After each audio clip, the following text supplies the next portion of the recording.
How was it for you, the moment that you've like, instead of, hey, Yeah. just a 2 year thing, I actually like, hey, I want to do this Yeah. for life? Yeah. Well, I'll answer your question, but I just first circle back because I'm sure a lot of people listening to this podcast are maybe interested in venture. And the way you did it is exactly the right way to do it, which is you just start doing the job. Just start meeting entrepreneurs and start finding opportunities and start blogging and writing about what's interesting to you.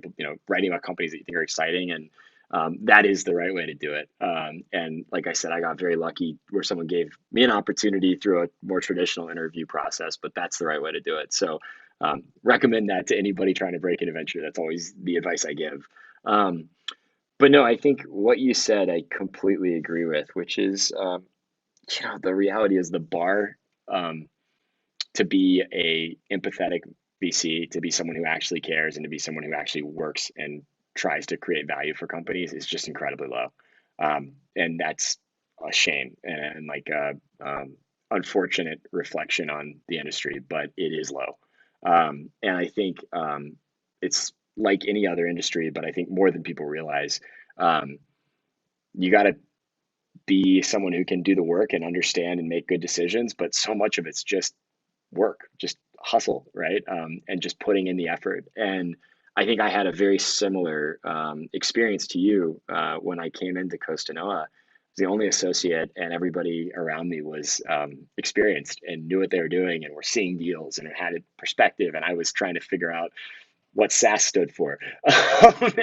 And I think it did take me about a year to get to a point where I thought, longer than you, frankly, to feel like, oh wow, I actually, one, really love this, and two, I think I can be good at this. And it was actually when I made my first investment about a year into Costanoa, a company called Roadster, which has been so much fun partnering with, and has been a company that has done, this is luck as much as anything, but done really, really well since we invested. And it was working on that investment, understanding how to do the work and build a thesis, and then I joined the board after that investment as an observer and got to observe my partner Greg as a board member and start to do the post investment work.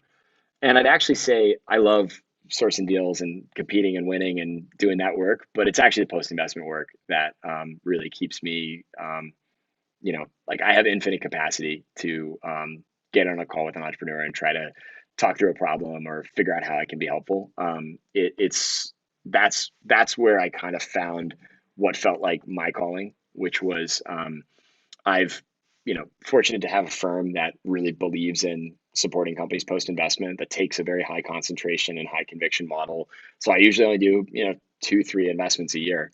Over 5 years, that means I'm now working on 9 companies. And, those 9 companies, I take it really seriously, helping them succeed, helping them raise capital, helping them recruit and win great talent, helping them find customers. And that's the stuff that, when I realized I got to do that in this job, and that if you did it right, you actually were special, because most people don't really lean into doing that work. That was when I the light bulb clicked, like, oh, actually, this is what I want to do with my career.